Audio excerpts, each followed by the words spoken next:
આ તરફ આપ પાર્ટીના પ્રમુખ ઈસુદાન ગઢવીએ ગંભીર આરોપ લગાવ્યો છે। ભાજપ અને ચૂંટણી અધિકારી પર ગંભીર આરોપ લગાવવામાં આવ્યા છે। બાણવડને લઈને હાઈકોર્ટમાં જવા માટે આપ પાર્ટીએ તૈયારી દર્શાવી છે।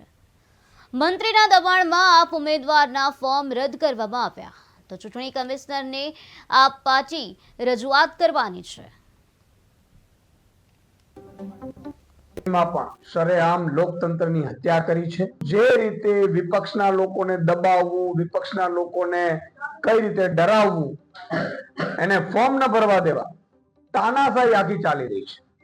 લોકશાહી જેવું કાંઈ નથી રહ્યું અને મારે દુઃખ સાથે કહેવું પડશે કે ચૂંટણી આયોગ અને ભાજપના અહીંના ચૂંટણીના જે અધિકારીઓ છે એ માત્ર ને માત્ર ભાજપના મંત્રીઓના દલાલો બનીને બેસી રહ્યા છે।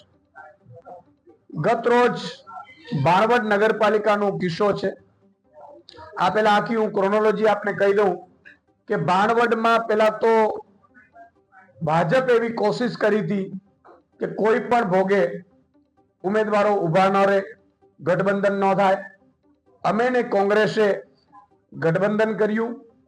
ગઠબંધન કર્યા બાદ ભાજપને લાગ્યું કે ભાઈ અહીંયા તો નગરપાલિકા આવી શકે એમ છે નહીં, એટલે એમણે કોંગ્રેસના કેટલાક સભ્યોને પાછા જોઈન કરાવડાવ્યા, આમ આદમી પાર્ટીના સભ્યોને ડરાવડાવ્યા, આમ આદમી પાર્ટીના સભ્યોને ધમકીઓ આપવામાં આવી। અને હું પર્સનલ ક્યારેય જાતો નથી, મારી